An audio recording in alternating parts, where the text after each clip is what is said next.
Welcome in. It is the Northside Baseball Podcast. He is Jason Ross. I am Mitch Woodmeyer, talking anything and everything Chicago Cubs baseball. Hopping on.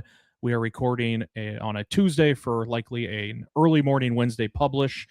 A lot going on. Spring training well underway for the Chicago Cubs and the rest of Major League Baseball. We're going to hop through some topics, some performances that have stood out so far, some tinkerings maybe that have stood out, whether it's arm slot, approach at the plate, things of that nature. I do want to start, though, Jason, because you brought it to my attention. I saw the clip on Twitter. We're getting ready for World Baseball Classic action, and Alex Bregman went yard today for the United States in an exhibition against the San Francisco Giants. Alex Bregman having a pretty good spring. We can talk about that as the show progresses, but how pumped are you for the WBC in general and to see that the Cubs are going to be represented? You know what? It's one of those things where every time it starts, I'm not super excited about it right away. And then as spring training starts to roll around and I get that baseball itch, I get more and more jazzed about the concept of it. It just, there's especially this year, there's enough Cubs players who are taking part in it. I know, with Team USA, PCA didn't play today, but I think he's probably going to play a decent amount with the injury to Corbin Carroll. You've got Alex Bregman on the team, Matthew Boyd through today. We can talk about him as well.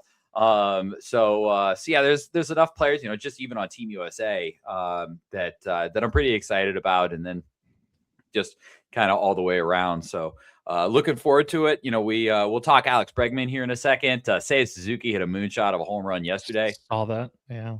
He hit a moonshot.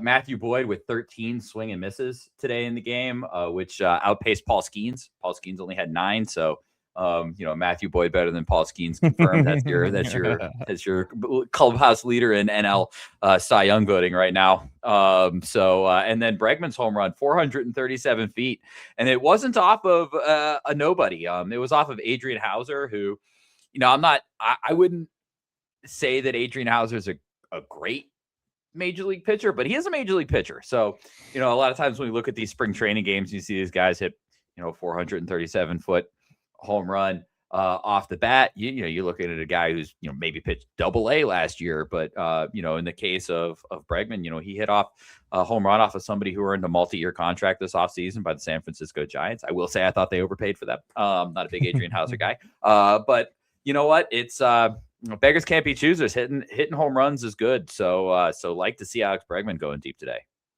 Yeah, we'll transition into Bregman and some of these other performances so far for spring training. I know we both kind of went back and forth exchanging a list of players we wanted to kind of hone in on. We'll start with one from my list, if that's all right with you, Jason. Yeah. And I know it's spring training. We take the stats at their base with like a grain of salt, and the more important focus is the tinkering, that word I mentioned earlier. Is there tinkering in arm angles with certain guys? How's the velo looking for some of these pitchers? The approach at the plate, has anything changed from that perspective? But when I look at what Dylan Carlson has done so far this spring, I think at an absolute minimum, he's making his case to claim one of those bench spots for the Cubs. So far, again, if you just look at the base, it's 7 for 13 entering this week, 5 walks, a couple extra base hits. And we'll get to the Tyler Austin part of this later on because there is a domino effect on the roster with his injury. But Dylan Carlson kind of just running with an opportunity so far this spring. Yeah. And I would say that, we'll talk about it more when we get to the talk about, Tyler Austin and kind of how that changes everything. But, I think Dylan Carlson was somebody who, the second that injury happened, he was very likely to make the Chicago Cubs roster. And we'll talk about why that is in a little bit. But that he's having a good spring, I think, is only going to help his case. I know that there's been some talk about some of his health concerns that he's had in the past and that he's healthy now. There's been some talk about some of the way that his kind of like batting practice data looked. When we're starting to look at Dylan Carlson in some of these games, he looks pretty solid. The numbers look pretty good off of him. If we're looking at, I'm trying to pull up his Savant data because I know he had a pretty good game yesterday. So I'm just kind of pulling that up right now. But just kind of looking at some of the like exit velocities and everything like that. I mean, he looks the part right now. And he looks healthy right now, and I think that's really important to him. So, I hadn't necessarily planned on it. Here we go. I've got some Dylan Carlson. So, yesterday he hit a single 105 miles an hour off the bat. He hit a double 94 miles an hour off the bat that went 363 feet. That single 930 XBA, the double, it was a 140 XBA. But you know what? Like to see the double. So exit velocities look good. The swing looks good. What I'm really interested to do is I'm kind of want to down the road is I want to look kind of at a swing breakdown of what his swing looks like now versus kind of when we last saw it. And try to figure out if there's some mechanical changes. What really is this? But I mean, it wouldn't be the craziest thing if Dylan Carlson turned into a dude. And man, the Cubs could really use that with Ian Happ and Seiya Suzuki being guys that are going to be free agents next year. And if you can find a free one internally with like Dylan Carlson, that would be an awesome boon to the future and where the team is right now. So I like that you brought up Dylan Carlson. I think he deserves some talk and some praise for being healthy and the way he's looked. On the flip side of that, another name that I had mentioned to you, Jameson Taillon, it's been rough. 3 starts this spring, an ERA of 19.50. He's allowed 6 home runs. That's the number that I circle in on, Jason, is the 6 home runs yielded. Because if we remember last year, and I know you and I both do, and so do many Cubs fans, I believe it was the months of May and June, horrific outings for Jameson Taillon. I remember he gave up 4 home runs in one of those starts against the Mets. The very next start, gave up 3 home runs against the Marlins. A month later, or a little less than a month later, had another start where he gave up 3 home runs. May and June were not too kind to Taillon last year, and a lot of the damage came via the long ball, but he figured it out. I mean, his month of September was spectacular, and I thought he finished the regular season on a really, really high note. I would say one of the worries or concerns, if you will, that we have with a pitcher like Jameson Taillon and a pitcher like Shota Imanaga, who we'll talk about in a little bit too, was something that you've noticed with him in his appearances this spring, is that ability to not keep, or the inability, I should say, to keep the ball in the yard. Like the home run issue really plagued both of those guys last year. And so when I'm looking at Taillon's appearances so far this spring, and maybe you'll hit on, the velo or some things that have stood out. I look at that home run number, and it is somewhat like it is spring training, right? These are exhibition games, but seeing that he's already allowed 6 home runs, I think it's almost impossible to say it isn't at least a little alarming. Maybe it is on the far end of that scale where people aren't putting too much stock into it, but I think it's more than just a little blip on the radar, given those couple of months we saw last year, and even the year before that, he had problems with like prolonged stretches where the home run would kind of bite him in the rear end. So I'm curious what you have made so far of Jameson Taillon's performances this spring. I'll say this up front for both Taillon and Shota Imanaga. I don't really care about the home runs that they're giving up right now. I care about why they're giving up the home runs, right? Okay. So we'll talk about Shota, and I'm going to talk very differently about his home run issue than I'm going to talk about Jameson Taillon. And Jameson Taillon's issue is that his fastball right now is not where it needs to be and where it was last year. So when we go on Baseball Savant, I've got all the StatCast data from all the games this year. It's really great. They made it all available. Sloan didn't have StatCast data last year. We do have StatCast data this year at all spring training ballparks. And I think that's an important reminder that when we talk about these, I see some discourse online that some of these numbers may be getting pumped up because of a hot gun, but the Cubs are playing at like all sorts of ballparks, and this is straight across. But when we look at Jameson Taillon, his fastball last year averaged 92.3 miles an hour. So it was already kind of like a borderline velo fastball. He's not really a fastball guy. He makes his kind of game based on he's a kitchen sink guy. He's going to throw 5-6 pitches. They're all decent enough. That kick change that he threw last year was pretty good. Helped him kind of develop into a pretty strong pitcher. That fastball this year is averaging 91.1 miles an hour in the game the other day. That's down a full mile an hour. On one hand, you might say, listen, he's working through things. You got spring training. Ryan Rollison, who came in after him, and he gave up a bunch of runs too. But his fastball last year averaged 92.9. Yesterday, he averaged 94.2. So his fastball velo's up. And actually, if we look across the board, something that we're going to talk about, most of the Cubs pitchers this offseason, their velo's up. Jameson Taillon's is not. His is down. And so one, that kind of points to one, this isn't like a gun issue. This is a Jameson Taillon issue. And whether it's arm fatigue, whether he's tired, whether there's an injury, whether he's just getting older, that is the number that I am concerned about. And probably the reason why he's giving up home runs, because there's just no punch to that fastball right now. He can't survive as a 91-mile-an-hour guy. He's barely been making it as a 92-mile-an-hour guy, but he's been able to kind of find his place. There's the difference between like a 97-mile-an-hour and a 98-mile-an-hour fastball is very different than the difference between 91 and 92. Once you start to get to that lower end, things start kind of ramping up exponentially for the kind of outcomes that happen against them. And his fastball is kind of getting into that danger zone right now. He doesn't have another pitch that he can rely on. So I think Taillon is somebody that I have concerns over. It's still early. It ticked over to March a couple days ago. We still have a few weeks for the fastball velocity to tick back up. He could be working on things. He could be just kind of slow playing it. Lots of things that can be going on. I'm not going to try to read into it too much, but he's definitely a name that I think if you wanted to circle as like, I'm not super excited about what I'm seeing right now. It's that fastball velocity. That's the reason I would circle it. And then we'll come back and we'll talk Shota Imanaga, who's also given up a bunch of home runs this spring training. And I'm going to have a very different take on that, quite the opposite. Is it fair to say, Jason, the concern you have with Taillon, I think I'm bundling this up correctly, so correct me if I'm wrong, is he was a pitcher that we all know already had a fastball that was kind of right on the edge of being, I don't know if the right word is playable, but it was right on the edge. You mentioned at 92 miles an hour last year. So to see it drop a full mile per hour so far this spring in some of these outings, that's where the kind of the crux of the issue is for you, is that it was already a borderline pitch and now it's heading in an even worse direction for him, at least again so far in these exhibition games.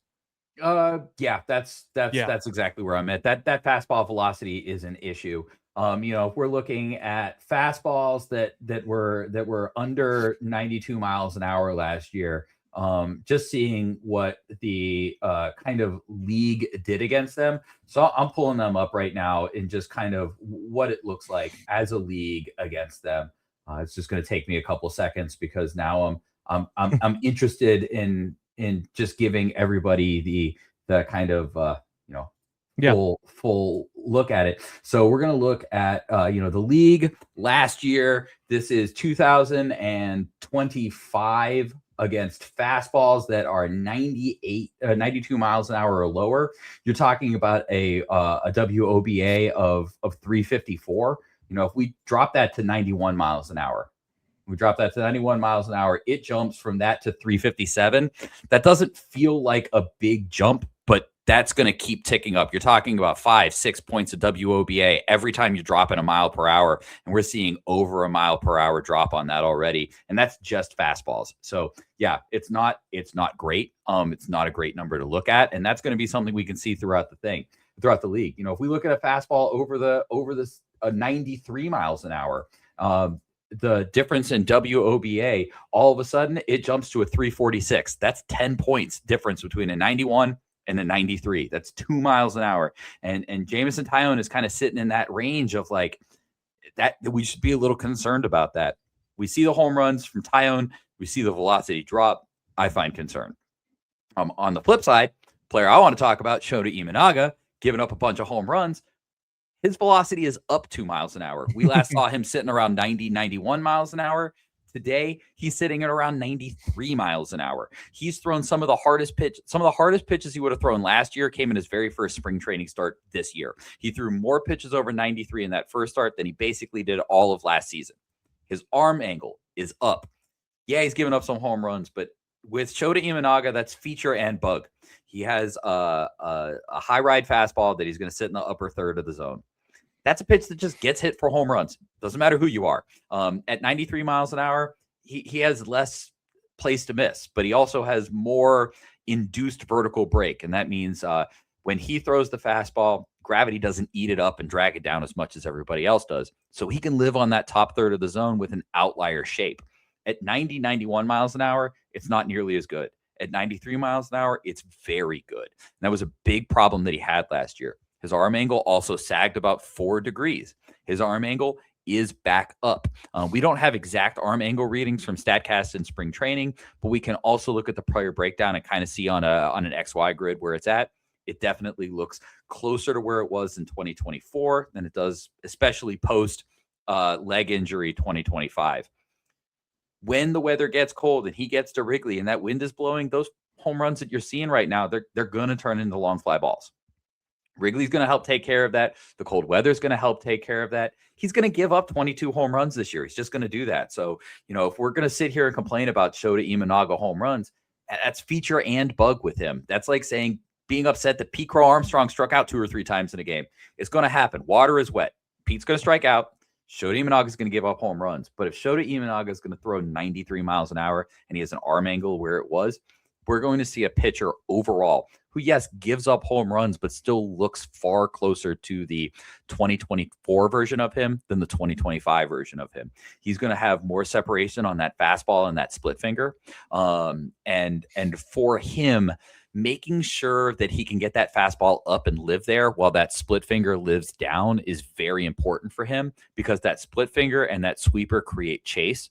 But if hitters are sitting fastball because they're not concerned about it at 90, 91 miles an hour, they don't chase those pitches.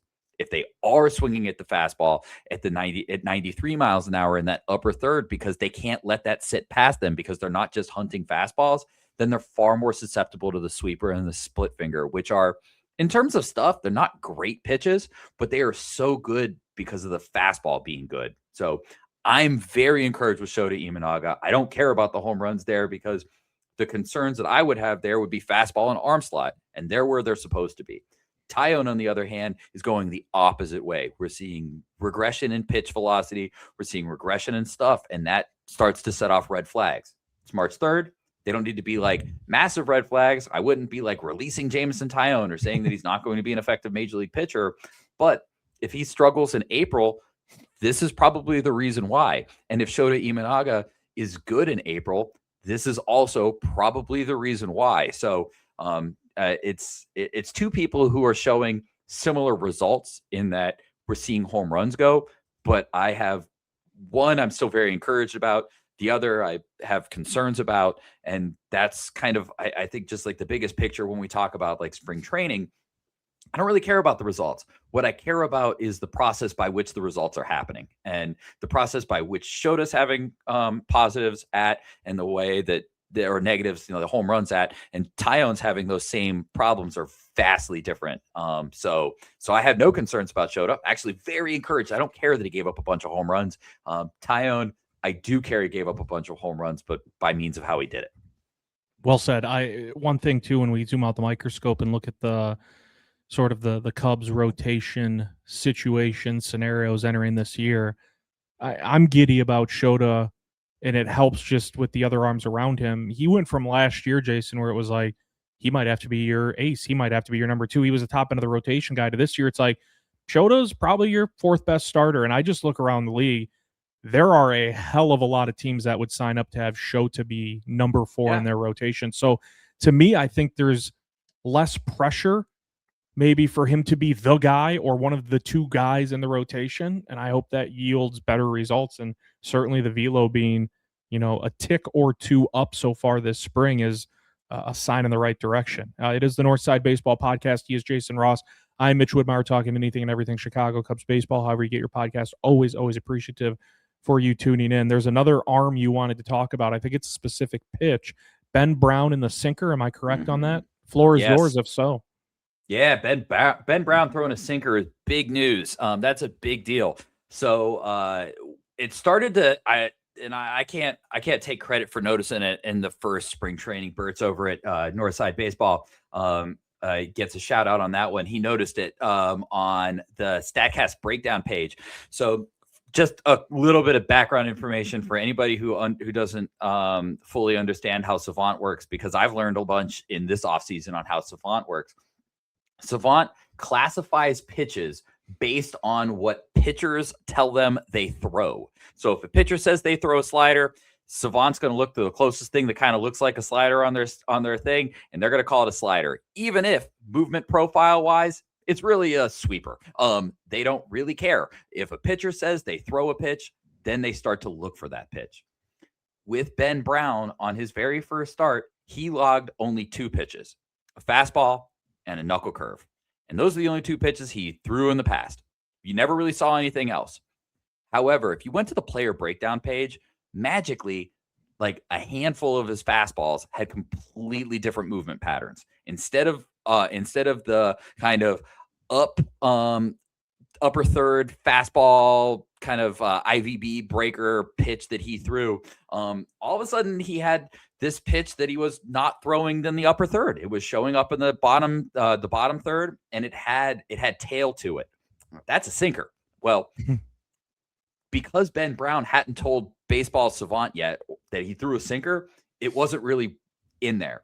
If you're thinking that Major League players shouldn't tell Savant what they're classifying on, listen, Major League Baseball teams are not scouting report based on Baseball Savant classifications. If the pitch moves like a sinker, they know he throws a sinker. He doesn't have to call it a sinker. But second start, magically, it starts showing up as a sinker because probably he's reported to Major League Baseball, he throws a sinker now. It's showing up as a sinker. Now, when we talk about Ben Brown in the past, his big issue has been left-handed hitters. The sinker will not solve this problem. You want to throw a sinker from the same arm side that you throw is the batter side. So righty, righty, lefty, lefty. You don't want to go opposite. It has major splits. This is not going to solve Ben Brown's issues against left-handed pitching. However, if you wanted to turn Ben Brown into a monster out of the bullpen against right-handed hitters, you give him a sinker on top of the fastball and the knuckle curve. It gives him a different look. It gives him a different pitch to attack right-handed hitters. And all of a sudden, you start to develop somebody who has just one more look against righties and just enough differences that a lefty has to kind of think about it. We did see, and he threw one of them. He threw one changeup in his second run. One. We're going to have to see more of that if Ben Brown is going to be a starter. He does not have a pitch right now that is designed to get a lefty out. You would probably see, if he was going to do that, you would see him add an effective changeup or an effective cutter. Those are kind of like your big, like opposite hand pitches or a split finger. But I don't think we're not teaching him that one. It's going to be a changeup or a cutter. Those are usually the like on the fly additions that we see. So it was nice to see the single changeup that he threw. He threw a total of 27 pitches, one of which was a changeup. That's better than the first one, in which he threw none of which were a changeup. So somewhat encouraging there. Keep an eye on these kinds of things. I'm not quite certain if Ben Brown's going to make Major League roster right off the bat, if he's going to head to Iowa, but the more that we see that sinker pop through, the more that we can feel very confident that at the very least, if he can become a monster against righties and just serviceable against lefties, that's a bullpen arm that can go 2 or 3 innings as a pretty strong option in the bullpen. Maybe sitting in that 6 to 8 range, kind of like a Brad Keller last year type of a guy, where, you know, maybe he's not your designated closer, but this is somebody who can come in for 2 innings when you need him, who has a little bit of length, and who could really be tough on right-handed hitters, especially. Northside Baseball Podcast, Jason Ross, Mitch Woodmeyer, talking anything and everything Chicago Cubs baseball. We'll talk a couple more players here, but we'll go to the bats. And I know a lot of people are going to be like, what about Alex Bregman? And what about Alex Bregman? And we kind of, briefly mentioned him in the beginning. I don't really care what Alex Bregman does in the spring, to be honest, Jason, just because I have an immense faith that he'll be the Alex Bregman we all know once the regular season starts. But if you want to look at some of those numbers, like he's been a pretty good model of consistency during spring so far. There's a nice little cherry on top with a home run against the White Sox on Sunday, home run in the exhibition for Team United States against the Giants. So Alex Bregman kind of just looks like Alex Bregman, and even if he didn't, I wouldn't be running to the panic button or anything close to that. I know there's another player with Jefferson Rojas and a new swing, perhaps, that you want to talk about too. Yes, so Jefferson Rojas, for anybody that needs a little refresher, is a 20-year-old prospect. He's going to be in the top 5 in just about any rankings that you're going to look at. He is currently listed as a shortstop. Do not think that he will play there long term. I think he's probably a third baseman as we move. He's not like an elite defensive shortstop. I think there will be better players at the position. They'll push him off. He'll grow into the body a little bit. He had a big year a couple years ago. Last year, he started off well in South Bend, finished in Double A, and didn't look good. He was pretty overmatched in his time at Double A. The strikeouts were up, no power to show of. He really struggled in his time. We're talking about 100 plate appearances at Double A, so we're not talking like we should be super concerned, but clearly the jump up in talent was getting to him. I noticed it when I went back to watch his first home run this year. His pre-pitch setup is different. Last year, he was very upright, and the hands were kind of close to the body. So very upright, hands close to the body. I noticed it on his first home run. So he hit a home run in his first game in spring training, and it was a good shot. I think it was like 380, 390 to left center. And I noticed it immediately. He's more crouched, so he has a more compact crouch stance, and his hands have gotten separation off of his body. And I think that's helping him get a little extension on the ball and get through it a little bit harder. And he has just been hitting the absolute crap out of the baseball all off season. I'm not a numbers guy. I don't really care about results. We just talked about that. Jefferson Rojas is making me consider that, because when we see big mechanical changes like this, it's important. And this kind of goes back. We got to go back a little bit of time to Cam Smith. But when Cam Smith was in the Cubs organization, and he was coming out of the draft, one of the concerns a lot of people had was his swing. It's very flat. He's going to hit a lot of ground balls. He wasn't going to get to a lot of his power. They talked to Cam in the offseason, and there was a little bit of talk, and I can't remember who reported it, but there was an article where basically Cam said, the Cubs are not interested in changing my swing unless I struggle. And the discussion, I think it was maybe a Mooney and Sharma, because they tend to have these insights. But the discussion was basically that with minor league kids and young players, the Cubs do not interfere with swing and mechanic changes until a player begins to struggle. So Jefferson Rojas goes through a struggle through Double A, shows up this offseason, different mechanics, and now he's hitting the ever-living hell out of the baseball. And he's been doing it against players with major league talent, people who have pitched in major league games. This is not a Double A hitter who is out here feasting on single A arms right now. You wouldn't even see those in camp anyways. I'm encouraged. Another hitter, and the prospect profile will be out on Northside Baseball here in a day or so. I just found it today. James Triantos is another young player who is showing a similar mechanical change to Jefferson Rojas.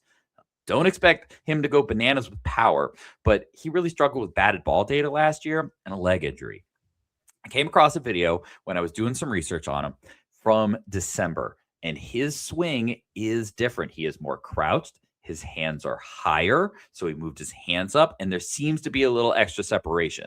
Now, it's a side profile video, so I'm not getting any front profile, but I immediately went back and said, I don't think that's the way that he used to look. And I went back to some of his video from August and September, and those hands are lower. They're closer to his body, and he is far more upright. So keep an eye out on some of these swing changes. These are signals that a prospect can start to change their profile a bit.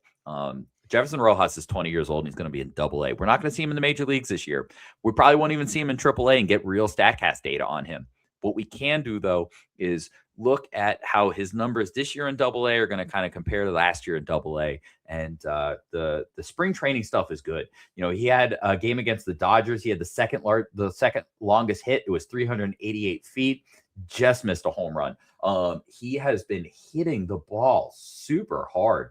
On that 388, we are seeing that was a 99-mile-an-hour ball off the bat. And if we look at Triantos that day, he also hit one 313, 90 miles an hour off the bat as a fly ball. He struck out once, which just never happens. I think just keeping an eye on these prospects and kind of some of the slight mechanical tweaks they're doing, and if they can translate into the season, they're important. They might not be as important as James Taillon throwing 91 versus 92.5. Ben Brown adding a sinker. They're probably not going to have major league impacts this year, but they can down the road. And those are just a couple of those tweaks that you can find interesting and that you can kind of track into the new season. And I'm excited about both of those changes. Let's finish up with another bat, Tyler Austin and his injury, right? Knee injury, surgery has already happened.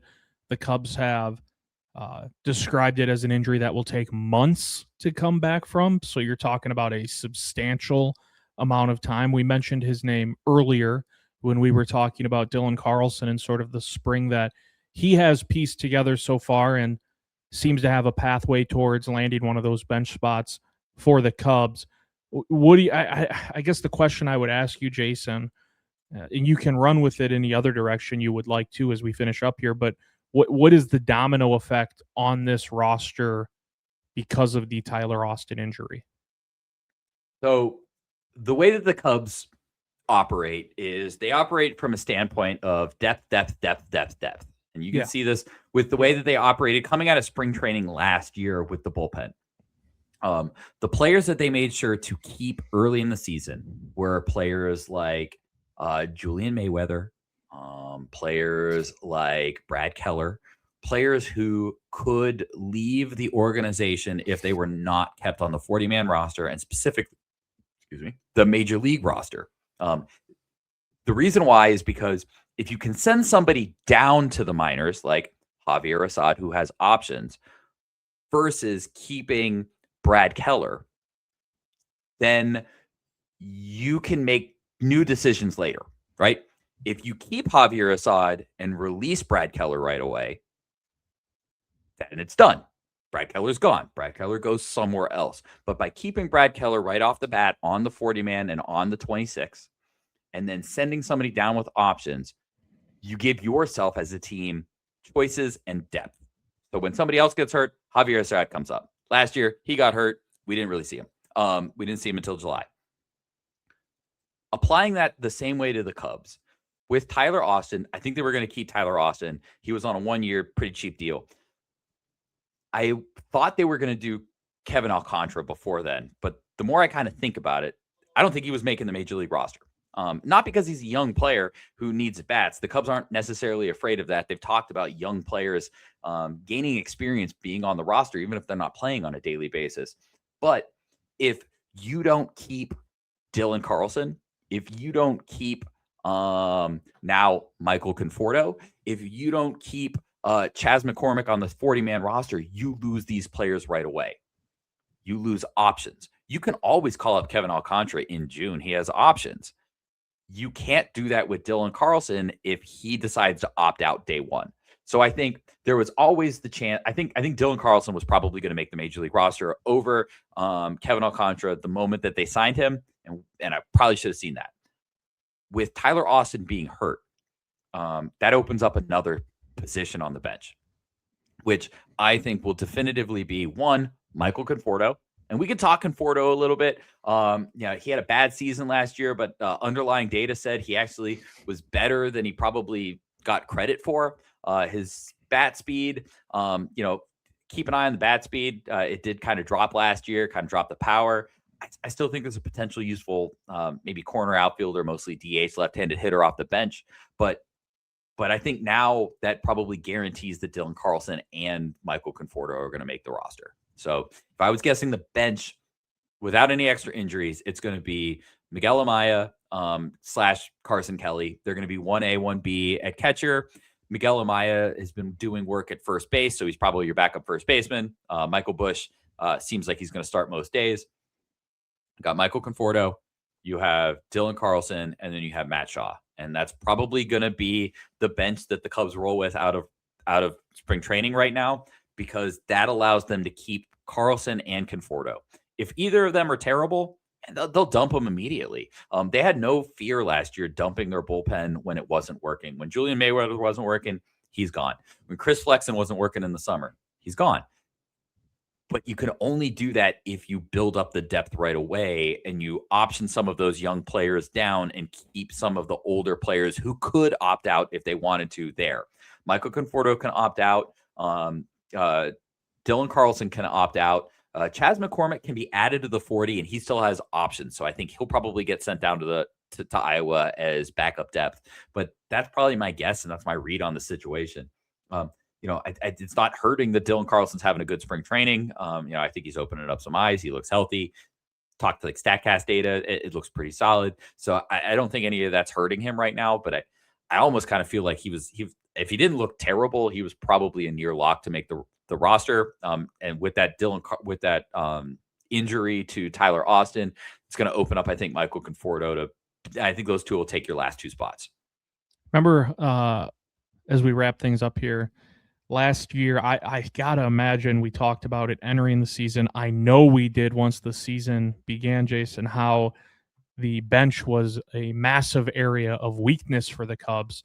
And even with the Tyler Austin injury and the expected time that he will miss, it just seems like the Cubs bench, at least what we project to be the Cubs bench, in my opinion, is in a much better spot entering this season than where it was last season. Would you agree with that? Yes, I would say it's probably better. I think a lot of it's better simply because Matt Shaw is on the bench. Correct. Which Yeah, kind of that's helps. obviously huge. And he's a better version of John Birdie probably. Vidal Brujan was, I think, always going to be bad. I don't think that there's anybody who looks like they were just going to be bad right off the bat. Michael Conforto was bad last year. And if he was still bad, I wouldn't be shocking. It wouldn't be shocking. Dylan Carlson being bad wouldn't be shocking. But I also think that there are, you could make arguments about both of those players. Dylan Carlson being a former top prospect who has had major league success. Vidal Brujan has had almost no success at the major league level. He was a former top prospect, but he's looked terrible for years. Whereas Dylan Carlson's been injured. So if he comes back healthy, I could buy him being a useful major league player. Michael Conforto had underlying data that suggested, last year wasn't nearly as bad as it kind of looked on the paper. The Dodgers aren't a stupid team, and yet they were playing him a bunch. So there's probably something there. Whereas John Birdie was coming off of a bad year. He was a little bit older than some of these guys. You could maybe dream on him being all right.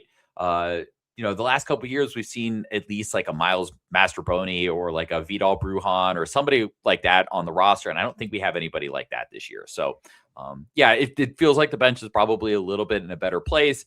Having Matt Shaw, who's capable of kind of bouncing around, is probably going to be good.